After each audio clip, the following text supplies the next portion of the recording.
What up, tubers? Bunny here alongside my trusty co-pilot Wormy, I. And in this video, we're back in Kerbal Space Program, so without further ado, let's get into it.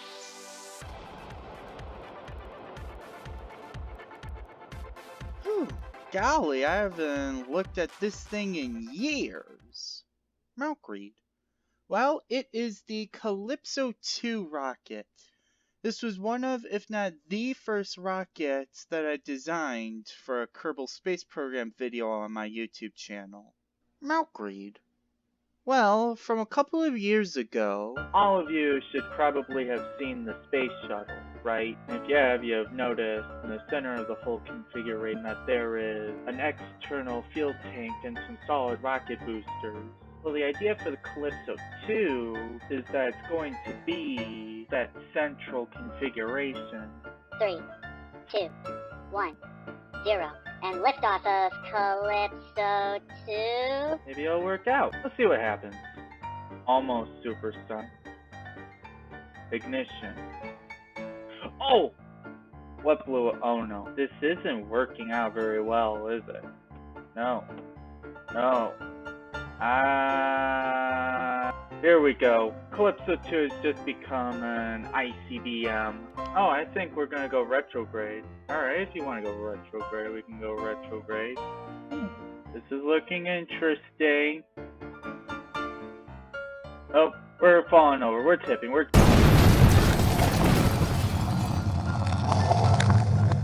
2, 1, 0. Liftoff of the Calypso 2 rocket, and all that is a much better thrust. Alright, that'll do. And that Wormy is how I created the Calypso 2, and this is what it looks like so far. Milkreed. Well, Wormy, today I'm going to be doing something kinda weird. Milkreed. I am going to be using this rocket to launch, wait for it, an Oscar Mayer Wiener into orbit. Milkreed. But in order to do that, I'm going to need to improve the Calypso 2. So I'm going to go ahead and start a new spacecraft. Now let's create the central body. Alright, Wormy, take a good look at it. My space wiener. Milkreed. And look, I've even added fuel ducts to act as mustard for the wiener. Milkreed? Milkreed. Hey, don't talk back to me like that, kid. You know that a launch pad can't be built so close to a city. Milkreed. Well, can't really fly right now. All it really is a giant pill-shaped bomb, I guess. I guess that's what I can call it. So, what does it do? I get the feeling it's gonna lean to one side. It's a leaning. And we're gonna see explosions. Oh! Yep, that's what I was expecting. A nice big boom boom. Oh, as long as it's exposed, take a good look at my little spacecraft that's supposed to be the onboard computer for the wiener. And the antenna is extended. We can go ahead and transmit a message. What the?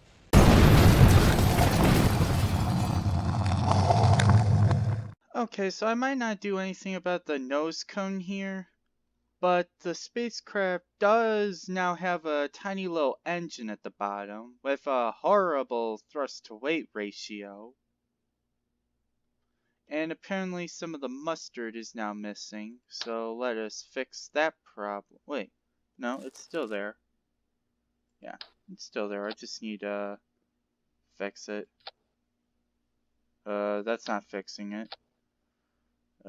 This is fixing. I said this is fixing it. Come on. I want to fix it. I want to fix it. Aha, there we go. Now I fixed it. Milkreed. You don't seem to be too enthusiastic about the idea of launching a space wiener, do you, Wormy? Oh, great. Silly idea, maybe. Am I bunny, though? Yes. Therefore, I'm gonna do silly ideas like these. See, a radial decoupler. Let's place that at the center here. And now we need to add some boosters. Alrighty, Wormy. Here it is, the Space Wiener.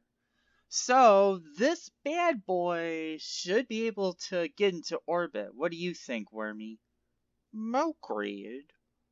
Now, I'm just gonna add some space tape just to make sure that this thing stays together during liftoff. Agreed. Well, Wormy, the first stage consists of these side boosters you see here, and at the bottom they are powered by F1 engines used in a Saturn V rocket and also in my Saturn Heavy rocket. These boosters will provide the initial boost that the Wiener needs to get up out of the Earth's atmosphere, or out of Kerbin's atmosphere really, not Earth. And then the tiny engine down at the bottom of the Wiener here, this is the second stage, and hopefully this will allow the rocket to get into orbit. Agreed. So I've got some vernier thrusters installed on this rocket, so that should help the rocket be controllable during liftoff as well. So Wormy, I think there's only one thing left to do, and that is to test this bad boy out. What do you say? Milkweed. Milkweed. Yeah, that's what I'm talking about. Alright, Wormy, take a good look at this upgraded Calypso 2 rocket. So yeah, it kinda is a space wiener.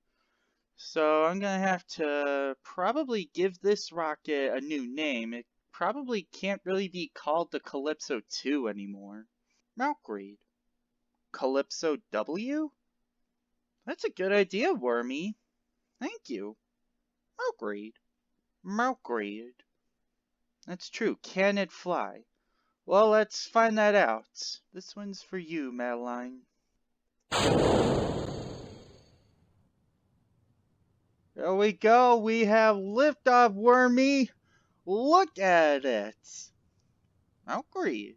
Oh, we better turn RCS on. I don't know if the rocket, I don't know if the rocket will be able to control itself otherwise. So we now start our gravity turn. And these boosters, this first stage here, is going to be a much smoother ride than would be solid rocket boosters. However, I would still have to warn you that expected mothers shouldn't ride. Poop, I don't think we're going to be able to make it into orbit. Not in this launch anyway. Well, let's just see what happens. I think we're about to pass 10,000. Yep, we just passed 10,000 meters. Yeah, this isn't gonna get into orbit. But let's just see how far we can go with this thing. I wonder, is the mustard gonna go away when I separate the rockets? I hope not. And... oh, we are losing speed. We are losing speed. Well, there's only one thing that we could possibly do at this point, Wormy. We're gonna use it to missile! Milkweed? Look at it. It's a giant flying wiener. You don't see those every day now, do you? Milkweed. That's what I thought. Milkweed? Yeah, we're just gonna drive this thing right into the drink, as you see here. Gentlemen, rocket impacts the water in 15, 14, 13, 12, 11, 10, 9, 8, 7, 6, 5, 4, 3, 2, 1. Milkweed. I know, right? You've seen everything. Let's see, what if I replaced that engine with something more powerful? Still not a good thrust to weight ratio. but notice how the delta V has increased significantly. What if I ignited all 3 engines at the same time? What's my thrust to weight ratio? 1.59. Okay, what if I turn the thrust limiters back up to 100%? Okay, so that's 1.95. And I think that might fix the problem, Wormy. I say we go ahead and try it out. What do you say? Mercury. So we'll have ignition at T0, and I predict that 2 seconds later the rocket will lift off the pad. You ready, Wormy? Mercury. Count us down, Houston. 6, 5, 4, 3, 2, 1, 0. Ignition sequence has started. And liftoff. Liftoff, and we've got mean acceleration going on here. So let's go ahead and begin our gravity turn. I forgot to change the altimeter. Does it really matter? Well, I'm just going to keep it at sea level because this is how I know that. So we got a much quicker ride going on here. Let's see what happens. Are we able to get into orbit this time? Close supersonic, going into partial thrust mode as we approach maximum aerodynamic pressure. You know what, we don't experience max Q, so I'm just going to keep it throttled up, and I think we should be able to get in this space. Okay, so now we're past 10,000 meters. We are approaching 600 meters a second. We just passed 600 meters a second. We're still going pretty quickly. Okay, we're now at 15 kilometers, 16 kilometers, increasing altitude very rapidly. I better turn on the map just to see where we are. Okay, we're looking at that super high. Okay, and FICO. And let's go for an engine cutout. Let's separate the boosters. Let's see. Throttle it back up to 100%. And we gotta make sure that we keep going on a nominal trajectory. And I think we should be able to get this thing into orbit. Now, under no circumstance whatsoever, if we're to keep this thing a Wiener, under no circumstance do we deploy this fairing. Got it, Wormy? Mercury. You know what? I've got the feeling we're not going to make it into space. The rocket doesn't seem to be powerful enough, and really, I think this map indicates that we're reaching the apoapse, and we're going to very, very soon.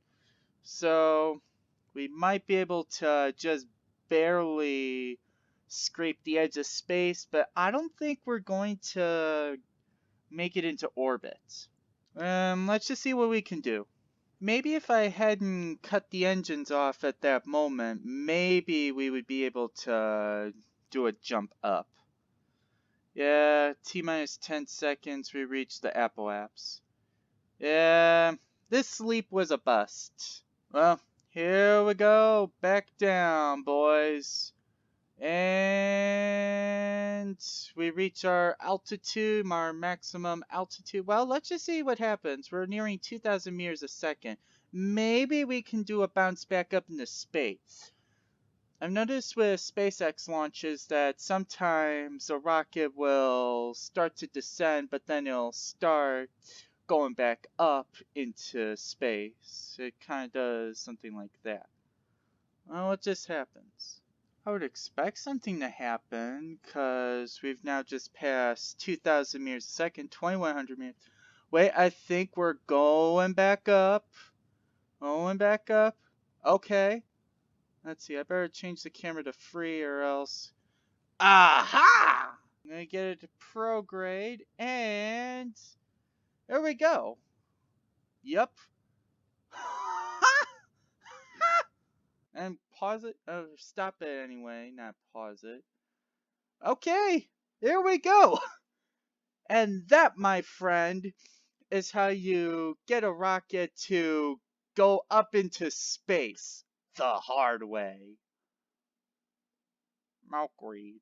Come on, Wormy. The easy way is not always the best way. Everyone knows that. Milkweed. Yeah, it's basically just gonna be a giant wiener floating around in orbit. Milkweed? Oh, this isn't the only random object that I've tossed into orbit because I can. Last year, I tossed a giant cross into orbit to celebrate last year's Good Friday. Actually, this year I'm planning on doing another Good Friday video. I'm going to be creating a cross-shaped plane this time. So we're going to be passing down onto the night side of the planet. So say goodnight to Mr. Golden Kerbal. That's the name of the star. It's not sun. T plus 9 minutes 34 seconds. We are officially in space now. Took nearly 10 minutes. And it took a near heart attack and wondering whether I was going to make it into space. But we're up here. Let us create a maneuver. Alright, turn this tin can around, turn this baton around. I don't know. Tin can, baton. What does it look like to you, Wormy? Valkyrie. Correct. So, we are 1 minute away from doing our orbital insertion burn. And this burn should only take about 4 seconds, so we'll initiate the burn when we're T-minus 2 seconds away from the node. And I cannot even see this rocket at all. Actually, I can kind of make out the outline right here. But it should be more noticeable when I light up the engine for the second and final time. Gentlemen, we relight the second stage engine in 5, 4, 3, 2, 1. Shutdown. And we are in a nominal orbit. Here we go, Wormy. Our Oscar Mayer Wiener is in orbit. Let's bring it around to the day side. I cannot see it at all, and I would like to see it. So, okay, and stop the warp. Let's just get it to do some spinning, and there we go. Actually, I'm gonna turn it around like so, and there we go. Now our Oscar Mayer Wiener is successfully in orbit. What do you think, Wormy? Milkweed. That's right, Wormy. The best way to clean your food of microbes is through the vacuum of space, being blasted by whatever kind of radiation comes from the sun. But anyway, that's mission accomplished. That's going to do it for this episode of Kerbal Space Program. So in the next video, I'm going to go back to Geoflight Simulator. We're going to be starting up Season 2. Milkweed. Oh, Wormy, Season 2 is going to be a bit of a competition, if you will, to see which plane is the best. In other words, tune in the next video for the start of the Jeff's Games. I think I see the Desert Space Center all the way over there. Milkweed. Well, I'm not going to go there right now, Wormy, because I had already spent too much time. Milkweed. So yeah, the next video is going to start up the Jeff's Games. And the first competition is going to be the Takeoff Challenge. Find out more about that in that video. But anyway, that's going to conclude this video. So for Wormy Capellier, I'm the Imaginative Astro Bunny. We hope you guys enjoyed. Thanks for watching. See you all in the next video. India Alpha Bravo, Milkweed, checking out.